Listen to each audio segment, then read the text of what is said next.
All right, Hacksters, welcome to Friday, and it's a very good Friday indeed. We have something really fun in the mailbag. So 2 days ago, Raspberry Pi announced that they are getting into the microcontroller game for the first time ever, and with that, it is the Raspberry Pi Pico, which uses their own custom silicon. They're not only making their own microcontroller, but they're now making their own chips. The Rp2040 is what powers this one. Let's get it open. And one of the interesting things about this is that, as they describe in their blog post on the website, it's really designed to be a component. And they mention lots of aspects of it, like these castellated pads on the sides, which we'll take a look at in a second, a closer look, and a few other features, including its low cost and low power features, but also the fact that it comes supplied on a tape reel is kind of amazing. Look at this. I've never seen a microcontroller, like a full one with, pins, breakouts, etc., packaged in this form factor. So they really are driving home the fact that it's supposed to be a component. It's very embeddable. But at the same time, even while they're sort of marketing it toward industry folks and making it very much friendly to people who want really down to the grain, nuts and bolts control of what they're doing, at the same time, they have a really good set of documentation and workflow for people who are not super intenso about building their own hardware. And in fact, it can run Micropython, and they have a whole tutorial available for that I'm going to try and go through at the end of this video. So stick around for that. It's going to be really fun. I've read through it. I've got some components here, and we're gonna mess around. It uses their tutorial uses, it's half height, uses an IDE for Python that I haven't heard of before called Thonny. Last I heard, Micropython people were doing Mu editor, but so I'm gonna give it a try with Thonny. So let's get a close up on this guy. Look how pretty. Get the box out of the way. So yeah, this is a half-height PCB. It's very lightweight, which isn't even something that I'd thought about. Part of their inspiration for this, per their blog, is that, people often use Raspberry Pis with microcontrollers, but they've never had their own to sort of work with before. One interesting thing here, so I mentioned that you can run Micropython on it, right? You use the boot select button to set it in different modes, including basically a flash drive mode. What is I forget what the exact term is, but anyway, to connect it to your computer and use it as a mass storage device, and then you drag your code onto there. You just drag and drop it, and if you have something stored as main.py on here, it'll just run, and then you can edit it and re-upload it, and it'll just run. But also you have the C and C++ options for people who really want to get down and dirty with the code. Here is the Rp2040 chip. It has 30 GPIOs, 26 of which are broken out in this board. There's a number of PWM pins. We'll get into the details on that in a second when we look at the website. I have not memorized everything, but you also have, so you have a button that is used to select the boot mode, but also can just be used as user input. And then you also have this LED over here, which is just a single color LED. If you see things about this, and Gareth, our blogger, and also a person who contributed to this, mentioned that he has a couple of, things that he'd like to see on it. For example, it doesn't have any wireless. There's no Wi-Fi or Bluetooth on this guy. There's just a ton of GPIOs and a fast little board. And also he mentioned that it has micro USB, which is interesting given that they switched to USB-C for the Raspberry Pi 4 last year. At the same time, if you see things about this but you're like, oh man, I wish it had an RGB LED built in, I wish it had wireless, well, fear not. There are already a ton of other boards out by Adafruit and Sparkfun and Pimoroni and all your favorites, using the Rp2040 chip, but with different aspects, including USB-C, RGB LEDs, and things like that, and wireless. There's one from Arduino that has Wi-Fi and Bluetooth. Yeah, so we'll get into those as well. But, another aspect of it being embeddable, designed to be sort of a component. That's how they talk about it, is a component to be part of your next product if you are in the industry. Those castellated pins, so that you can just slap it onto a PCB and solder it on. but also this flat back, which is beautifully labeled if you're using it just as a regular microcontroller, but also you can just easily lay it onto another PCB surface and solder it on. There was one other thing. What was it? I'm sure we'll get around to it again. Oh, yes. The design of this is actually 1 millimeter too wide to be considered compatible with your old school DIP sockets. But it is a very similar form factor to those huge old DIP chips. So that's pretty cool. Ariel says, does it work like an Arduino, basically? It works like some types of Arduinos. Some types of Arduinos can be programmed with Micropython. It doesn't so far use the Arduino IDE, though. You can use C and C++ with it. I didn't see anything about using Arduino, like the actual Arduino code on it. So that may or may not be possible, but you can put Micropython on it, which many Arduino-compatible boards already support. So if you're familiar with Micropython, it'll be helpful with that.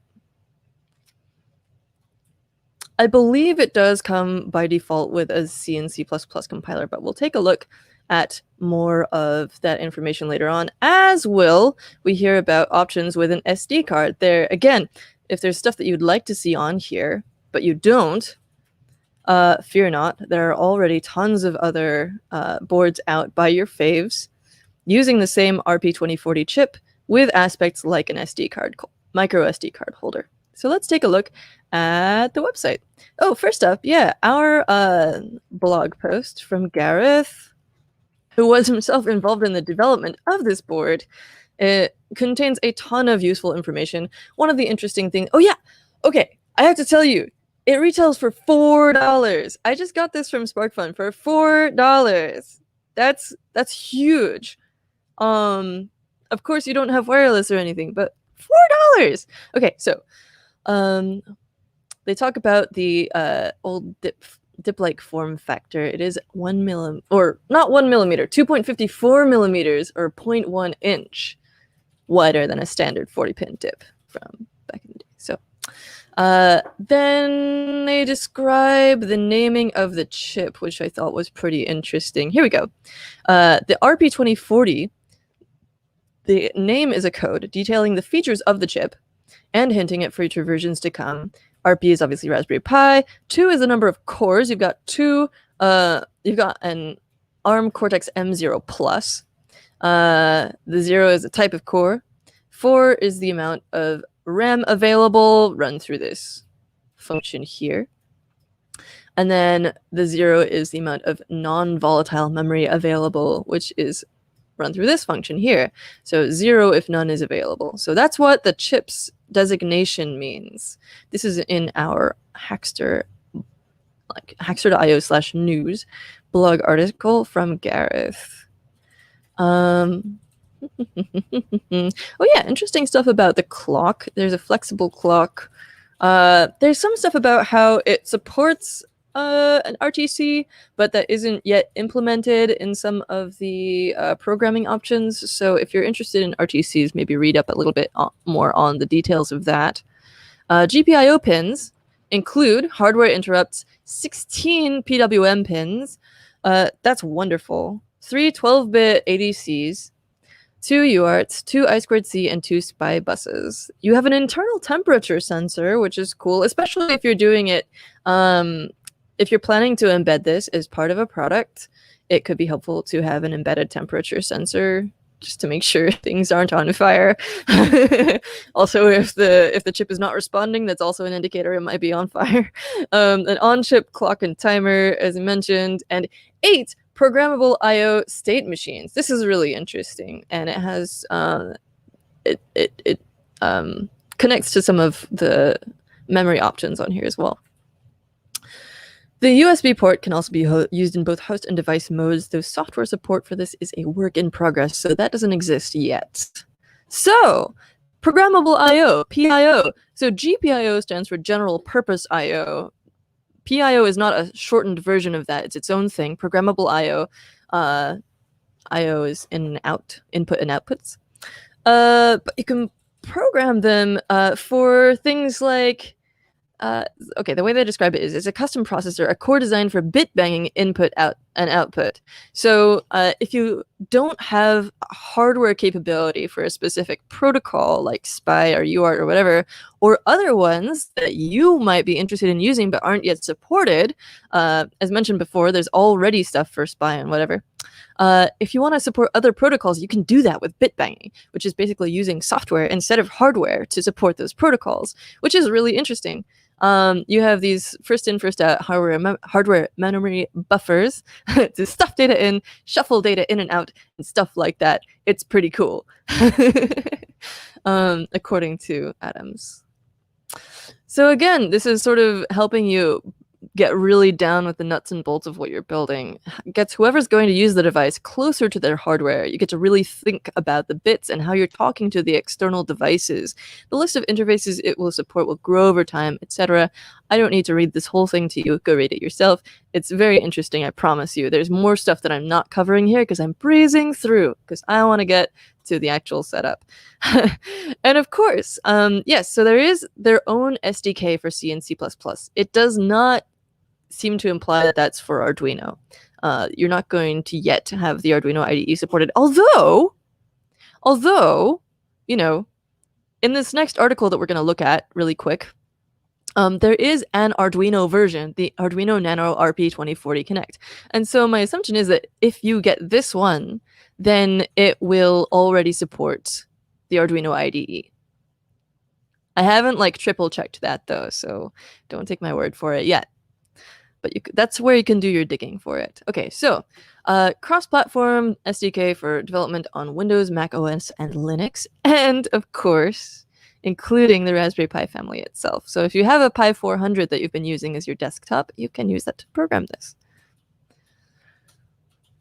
And then you have a port from Micropython where you can use hardware interrupts, PWM, the non-volatile storage, the ADC channels, those are analog to digital converters, the internal temperature sensor, SPI and R2C buses, etc. And even use the PIO blocks to use your own interface definitions directly in the REPL read evaluate print loop interface or in the Python IDE of your choice. Okay. They talk about some other things that are not yet available, including the RTC. One thing that is available is TensorFlow Lite, which has already been ported for the Raspberry Pi Pico microcontroller. So if you're doing machine learning, you can already do that on this board. There's already a repo for it. Go check it out, literally. And again, closing with an excellent quotation from Eben Upton, founder of Raspberry Pi.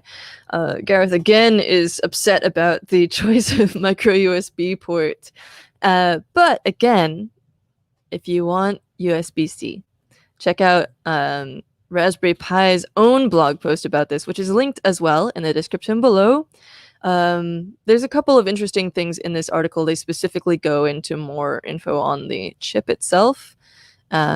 All these, you got interpolator and integer divider peripherals, for support for up to 16 megs of off-chip flash memory via dedicated QSPI bus.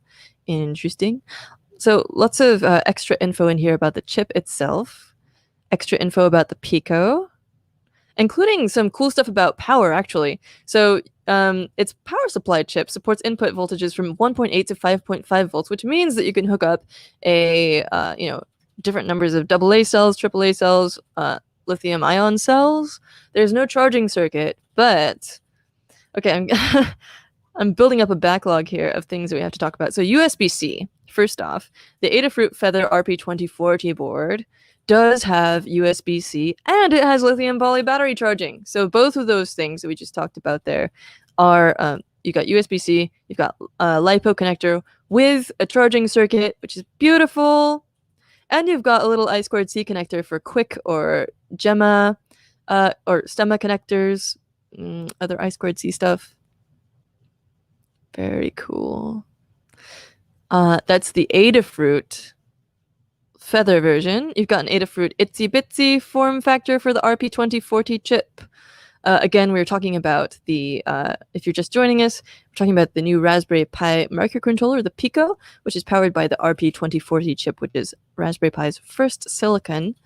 And yeah, so all these boards, all these like bajillion of boards use that same new chip from Raspberry Pi. So we've got a couple from Adafruit, including the Itsy Bitsy, an Arduino Nano Rp2040 Connect. If you want Arduino functionality, maybe go for this boy. It's also got a 9-axis IMU and a microphone on it, which is kind of awesome, especially if you're trying to do that TensorFlow Lite integration. Having an IMU for motion detection and a microphone for audio detection, that's really interesting, as well as your wireless options with Wi-Fi and Bluetooth, and a crypto chip to create secure IoT applications. That'll be available for pre-order in the next few weeks. Not all of these are yet available. The Adafruit Feather as well is coming soon. The Pi Pico system for making handheld games. Pico Explorer base with a bunch of different hardware connected already, so that you can just plug in your Pico and start experimenting, as well as a little tiny breadboard. That's so cute. Sparkfun Thing Plus. This also has USB-C. It's fantastic. You've got that boot button that I always misread as doot. And a JST single cell battery connector with a charging circuit and fuel gauge sensor, 16 megs of external flash memory, and your SD card slot. Someone was asking a minute ago about there not being an SD card slot. Well, if you want that, go pick up the Sparkfun Thing Plus. Let's see how much this one runs you. $16. And they're not currently in stock. You have an order limit of 100 per customer. Yeah, you have an addressable WS2812 RGB LED. I believe the Adafruit boards also have RGB LEDs. If you're a fan of Sparkfun's new micro mod system, you can use this as a module in there. It basically makes it really easy to swap it out between different carrier boards that are designed for things like machine learning, environmental sensing, and things like that. Sparkfun Pro Micro, similar to an old school Arduino Pro Micro, but with USB-C and a quick QWIIC connector, which is similar to your Stemma ones from Adafruit. Lots of compatible extensions and peripherals, extra little modules that you can connect. And this one also has castellated pads, just like the Pico. All right, so then there's some credits. Looks like a huge team has taken part in making this possible. And then we also have, is Gareth in there? Yes. And our friend Alistair Allen, who has been on our team from time to time. And then finally, are they planning to make the Rp2040 chip available to customers? They're hoping to do so in the second quarter of 2021. That was a lot. That was a lot of looking at websites. I think it's time to look to get this thing connected up and do some hardware stuff. There is a getting started guide from Raspberry Pi under documentation that I've linked below. And they have a pin out there, which is very helpful. These light green ones are GPIO, PIO, and PWM. Tons of PWM pins. That's amazing. And you can get the pinout diagram, fritzing part, etc. Data sheets. They have a sort of minimal getting started with Micropython guide. Oh, another cool thing about this. It's so inexpensive and so affordable that they put it on the cover of, I think it's Hackspace magazine. They just slapped it on the front of the magazine. So if you can't get one through the regular channels, which it is available on a lot of your favorite hardware suppliers already, but you could always pick up a copy of the magazine and get it for free alongside it, which is pretty cool.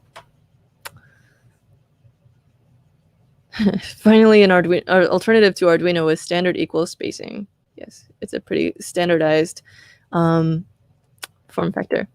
Okay. One thing I did not do was grab some headers to solder onto here, so things might get a little bit hairy, but we'll see how it goes. So yeah, they have this these sort of basic getting started guides, including Micropython and C and C++, but also there's this sort of kid-friendly one for educators. So you're going to connect your Raspberry Pi Pico to another computer and learn how to program it using Micropython. And this goes through how to connect an LED, a button, a potentiometer, and then sort of where to go from there. And this is using Thonny, which is an IDE for programming in Python that you can use to put Micropython on your microcontroller. And I'm going to grab some headers for a second, and in the meantime, I will let you ogle this beautiful piece of technology. Shut up. Well, it's out of focus anyway. Close enough. Look how small it is.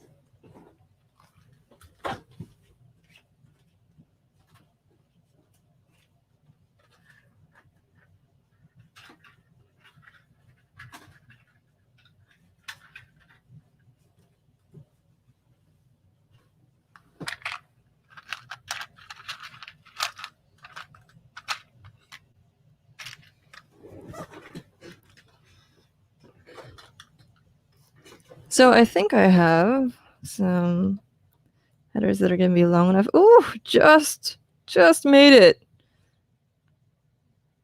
Lots of pins on this guy.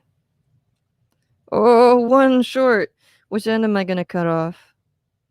I've got to pick my... Oh, that's two too short. This one is one too short.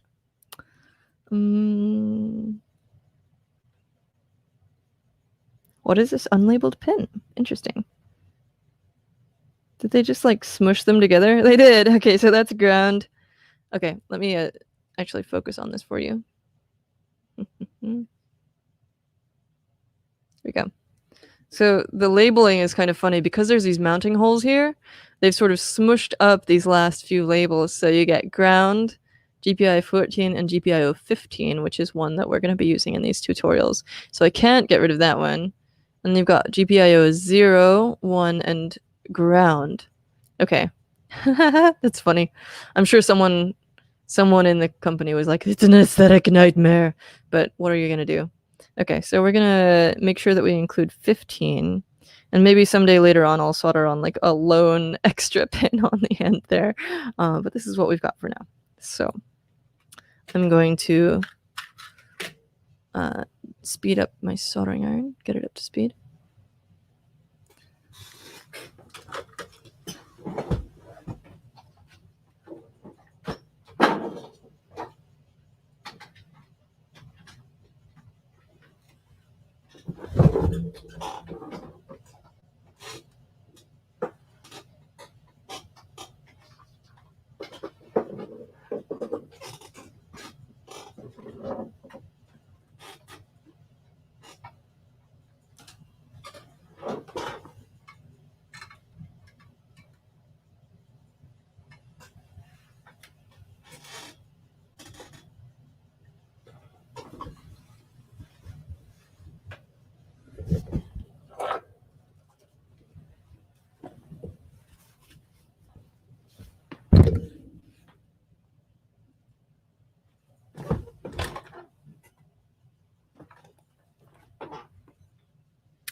And by speed up, I naturally mean heat up my soldering iron, because it is a long video and sometimes we misspeak. Where is my small breadboard?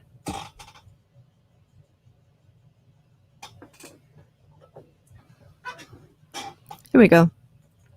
It's helpful to have a breadboard to solder things on, especially headers. You can just sort of stick it in there, get it all lined up, push it in. Maybe I'll do it on the breadboard I'm actually going to use, in fact. That would be a cleverer move. So I've got a button and a potentiometer already stuck onto this breadboard, because those are things that we are going to need. I'm going to make it so that it sticks out over the edge.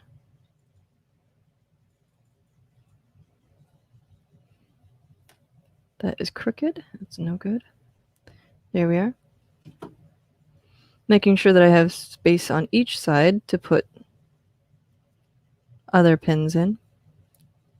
Oh, boy. Maybe I'll detach this for a second. Oh no, I've lost track of how wide it is. I never said this was super easy. Go in there. And go in there.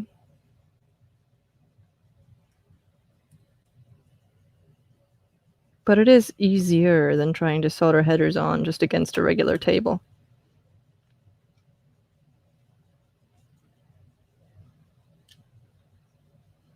All right, that looks flat. Go in.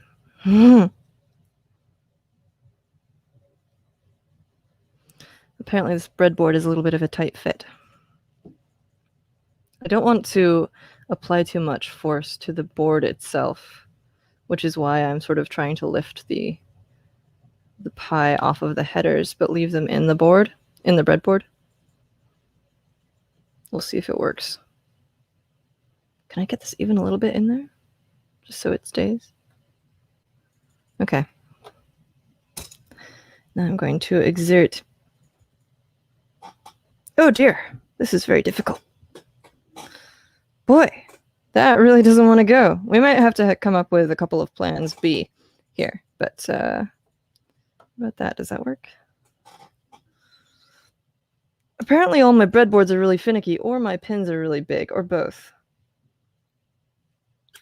That's fun. Do we have any thinner ones? No. Well, that being the case, I think I will just end up probably... I don't want to solder pins onto here, but I think I can make do. So, let's get started. The first thing it talks about is bringing up your Thonny editor. So open it from your application launcher. It should look something like this. And then you can print hello world. So I'm going to open up Thonny.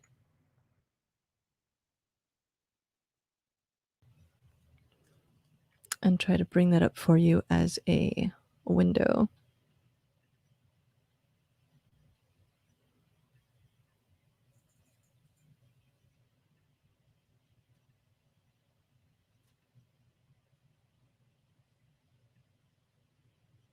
There we go.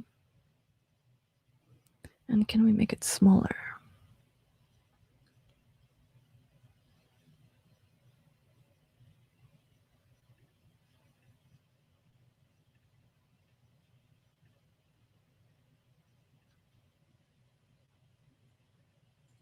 Apologies for the video wrangling.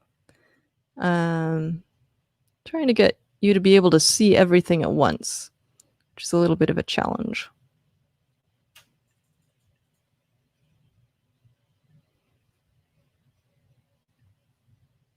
Haha, okay, close enough. I'll hold this over here. For right now, we're not actually doing anything with that. We're just testing the REPL, the read, evaluate, and print loop. So I'm going to say print hello world, Python syntax, and it prints it back at me. Beautiful. Oh, you cannot see that. That's no good. All right, so here we are in Thonny with the desktop. Our little board over here, our Micropython console over here, and we've just printed at the bottom, hello world.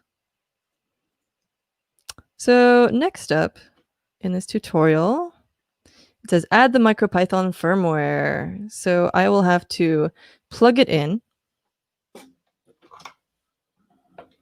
to my computer.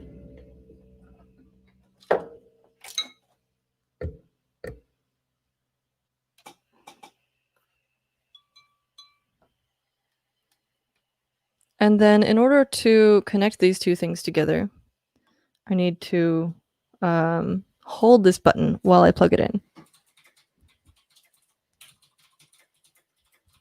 I would expect there to be an LED that would come on here, but it does not seem to be the case.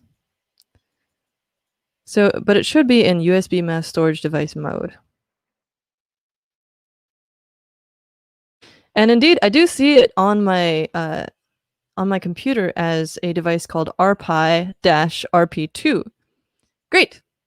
In the bottom right-hand corner of the Thonny window, you will see the version of Python that you are currently using. Choose Micropython Raspberry Pi Pico.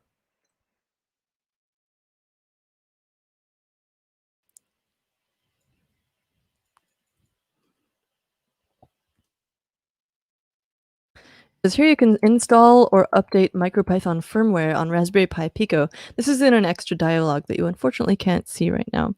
Plug in your Pico while holding the boot select button. We just did that. Wait until device information appears and click install. The device information has appeared. It says where the target device location and model are, and the version to be installed, which is Pico-2021-0120. I'm hitting install now. It's copying, and that's really speedy. Okay, it's already done. It says waiting for the port. It's ejected itself. My Mac always gets mad about that. But look at that. Now we have some feedback. I'm going to see if I can hide the banner so that you can actually see what's going on here. Does that work?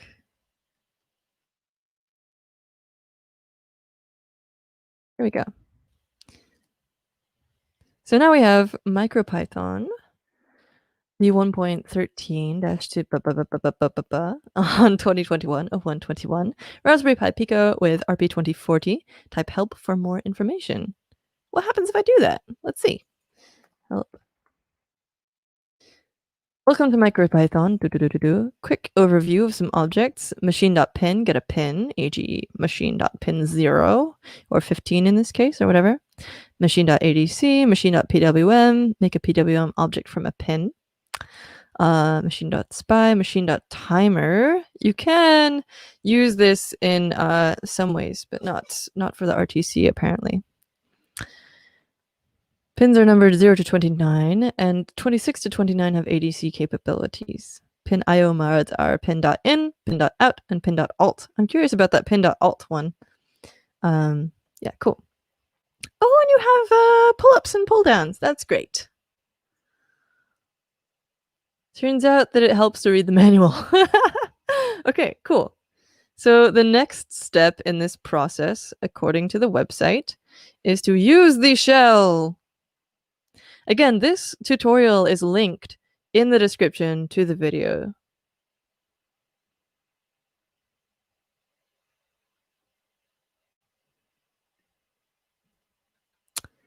So in this step, you will use the Thonny shell to run some simple Python code on your Raspberry Pi Pico. Make sure it's connected to your computer and you have selected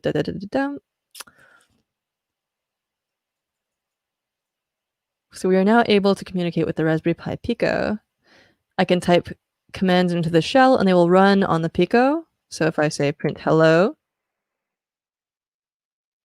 it says hello back. But this time, I believe instead of it being just the Thonny interpreter talking back to me, this time it is the Pico itself doing so, which is pretty cool. MicroPython adds hardware-specific modules, such as machine, that we just looked at, that you can use to program your Raspberry Pi Pico. So if I copy in this code,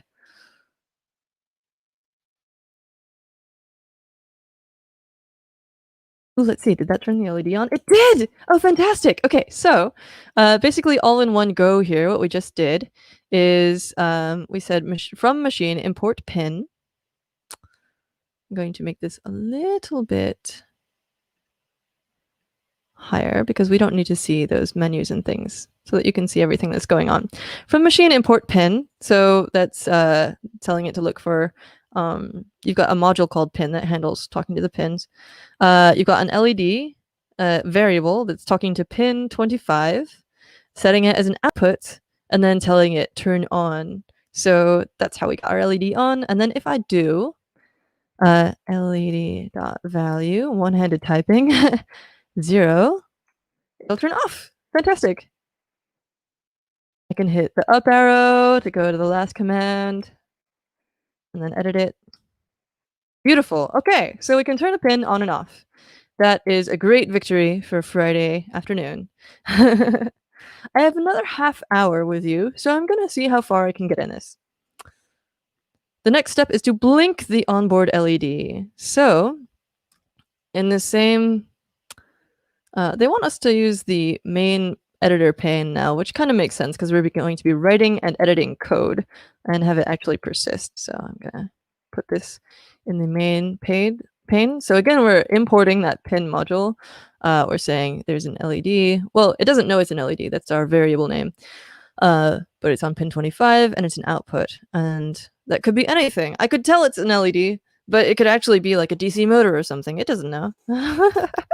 And so now we have this led.toggle command.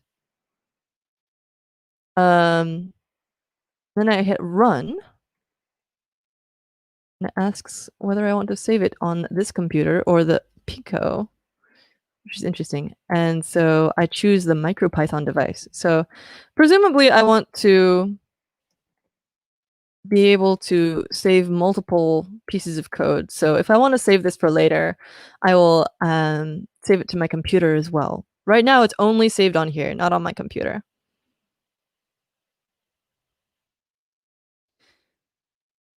So we've added the .py file extension so that Thonny recognizes the file as a Python file, as described in the getting started.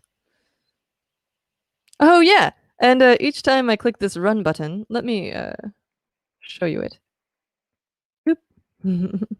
Each time I click that, it should toggle the LED, and it does, because it knows what the toggle function is. Beautiful. So now what's next? You can use the timer module to set a timer that runs a function at regular intervals. Update your code. So now we are creating a timer object. Throwing it up in here. And then we're defining a function called blink. And we're moving that LED toggle command into this blink command function. And then we create this, we initialize this timer with frequency 2.5. Mode is timer periodic. Presumably, you can have a one-time timer as well if you just want to count down 10 seconds or something. And then there's a callback as well. Okay, so what happens when we run this? Let's find out.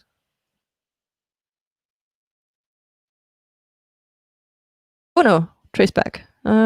Name timer isn't defined, but it should be up here. Let's make sure that I haven't missed anything. I am not the, oh! I had to add to the import statement at the top. Its own, there we go. Haha, cool. So now we're blinking. I wonder what that 2.5 refers to. Frequency, oh, it's gotta be 2.5 times per second, 2.5 hertz. 1001, 1002, 1003, 1000, you know, it's roughly 2.5 times a second. Cool. So now we've got a blinking LED that's just doing that on its own. It has a little prompt in the getting started to save your project. I appreciate that. Now on to using digital inputs and outputs. And since I haven't been able to get the headers onto here, and even if I could, I don't think I'd be able to jam them into that breadboard, we may have to save the rest of this for later. But rest assured, there's plenty more material where this came from about using, you know, potentiometers, buttons, external LEDs and things. I could probably do the LED part just by like holding wires in my hands. Let's see. I have a little module over here. I'm going to tell my soldering iron to cool off. Yeah, I have a little module over here that's just like, you know, a tiny breadboard with a button and an LED set up. So maybe we can make some of this work by me just like holding these wires in my hands. Never say I'm not dedicated. This is what I do for you. It's definitely not just because I want to play with it too. So the LED is going to be on pin 15. That's cool. And then our, I've got my resistor a little bit backwards from how they show it.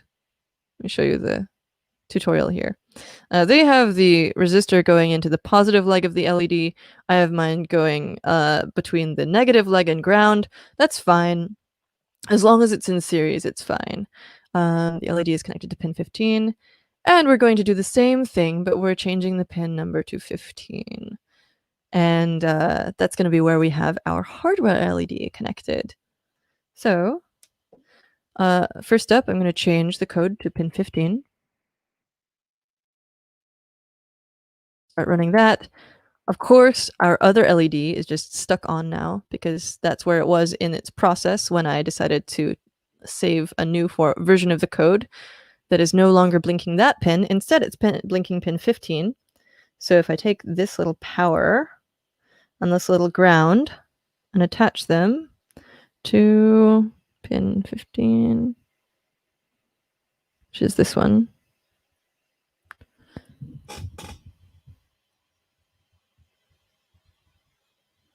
and ground, now we have a blue external blinking LED. So I've used a 330 ohm resistor on here between the LED and ground. We've got power hooked up to pin 15 and ground to ground. And it's a little bit unstable because it's, you know, I'm just sort of holding this together in the air. But it works. Hooray! You didn't think we were going to get this far, but we did.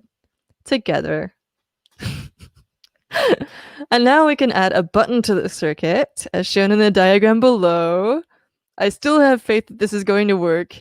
The button is on pin 14 and is connected to the 3.3 volt pin on your Raspberry Pi Pico. So, we have a new a framework for doing this stuff, so I'm going to do a new one. One thing I love about the Thonny editor immediately, as well as you know, in similarity to the Mu editor, is that you have this tabbed display. So you're able to have multiple sketches open at once. That's beautiful. I'm just going to copy this one in because I'm typing with my right hand. Paste. And I'm going to save this as to the Pico as, let's call it,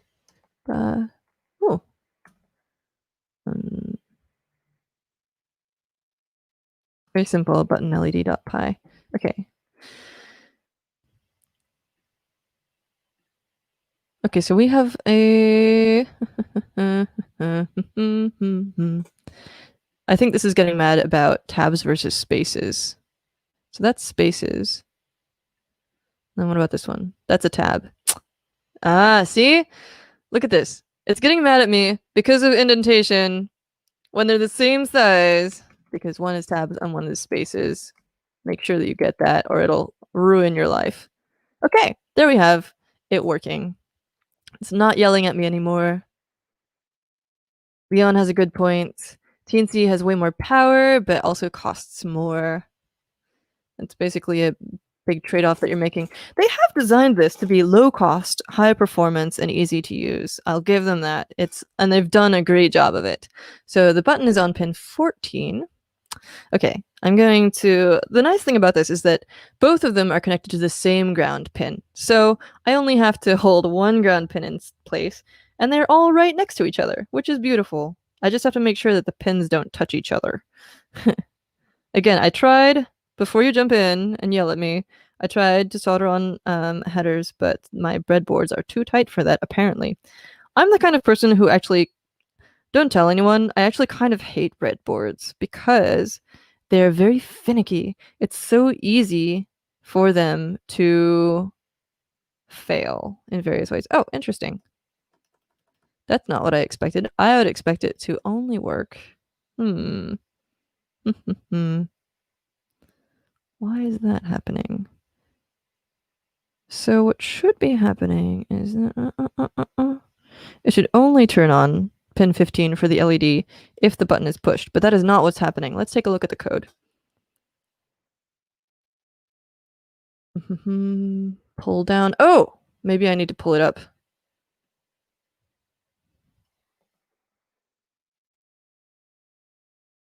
Oh, interesting.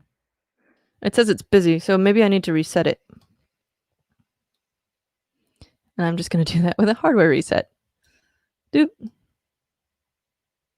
Oh, use stop/restart to reconnect. Of course, that's already taken care of in the editor. Okay, so save this. Hello, Thonny. Yes, I would like you to connect, please. Stop. Run. Why are you doing the blink thing?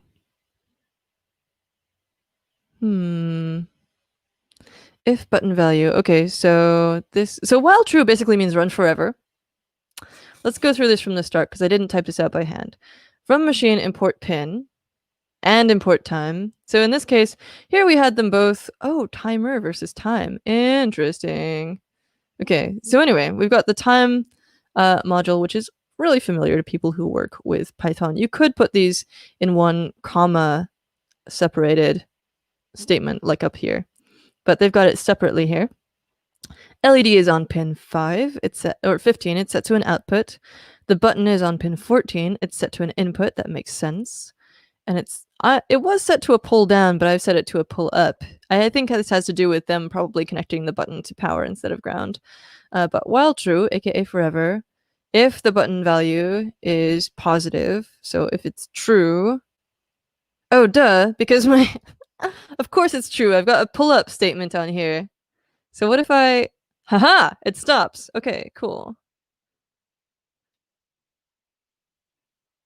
I wonder if the previous misbehavior is just because of...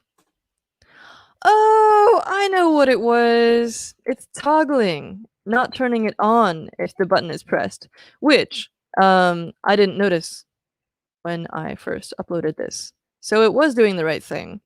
The LED was on because it had been on. In this case, it's going to stay off until I push the button.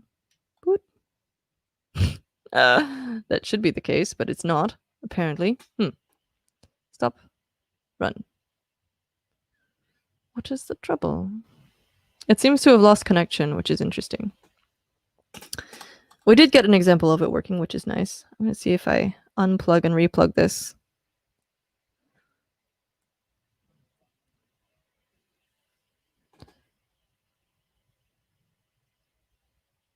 Live demos are always a little bit of a hit and miss kind of thing, especially when it is new hardware. So let's see. Why do you not like... Oh, I know! Because when I replugged it in, I wasn't holding the boot select button. So this is going to be requiring me to be a bit of an octopus. But, of course, it can't see it because I wasn't holding that button when I plugged it in again. Which I've since learned there's better ways to restart it. Okay, here we go. Boot select, mode, and we should be able to see the Pico now. Couldn't find the default device automatically. Oh, it hates me. I've done terrible things. Let's disconnect all of this. Okay. And then we're going to start this up again in boot select mode.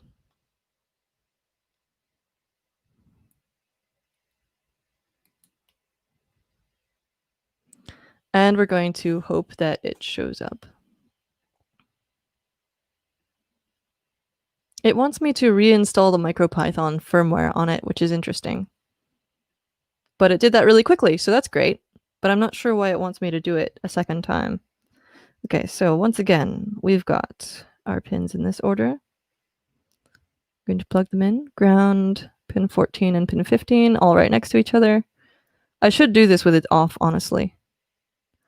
You should always make hardware connections with the device off.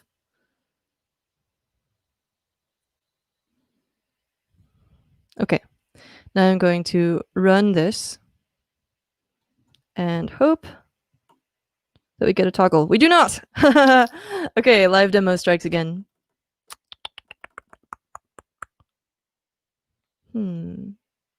That's definitely the LED power. That's definitely the button, and that's definitely ground. And they're definitely not touching each other. Everything still seems to be connected on the breadboard side. But this is impossible to rule out as the problem. The thing with breadboards is that everything is a little bit wiggly. Unless you get one that's so tight that you can't plug things in. So I'm a person who prefers solder at pretty much every possible point in time. Let's try running our blink one again and see what happens. Very strange. I'm not sure why all of a sudden we're having problems with this. But at least we got to run through some of the getting started materials, which is fantastic. We got to play with some external hardware. We got to play with the onboard LED, and we got to learn a bunch about your other options if you're upset about what is currently on offer with this board and you want to get, for example, Wi-Fi or Bluetooth, if you want to get USB-C, if you want to get a micro SD card, if you want to get any other, configuration of pins or whatever, if you want an M.2 form factor with the micro mods from Sparkfun. So many options already exist for this. There's gonna be a flavor that works for your application.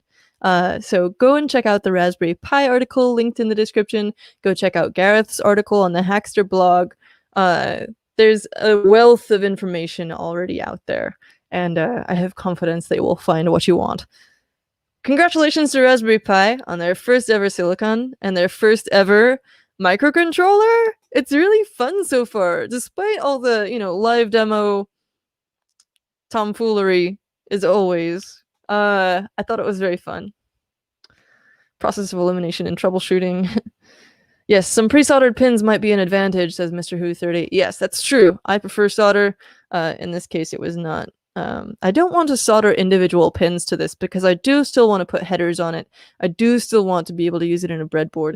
And if you solder individual pins, you often end up with having to use a solder sucker to get extra solder out, and it's just more of a pain than it's worth. I consider it a successful test run. Patel says, imagine creating a cluster of multiple low-cost Picos in a master-slave paradigm. So yeah, like a mother-daughter, or there's other terms for that I think are more fun to use. You have host and client and things like that. But yeah, if you have one device controlling multiple Picos, you could totally do that. Even have a Raspberry Pi controlling a bunch of them. It's designed to be embeddable. You could easily put 6 of these in the same device because it's castellated, it's got that flat bottom, and it takes a bunch of different forms of power. It's really friendly. It comes... I can't get over the fact that this comes in a cut tape reel. That's just incredible to me. Jason ordered 3 yesterday. What I'm gonna do with them, who knows, lol. They're $4. You can get 3 of them for $12 plus shipping. Honestly, I had to throw some other stuff on this order just to make it feel like it was worth the priority shipping. Thank you so much for watching. I think that if you have questions, I think we've covered most of the ones that came in during this, but there's plenty more information in the description below in various articles. Have a great weekend. We'll see you soon, and hack on. With this, maybe.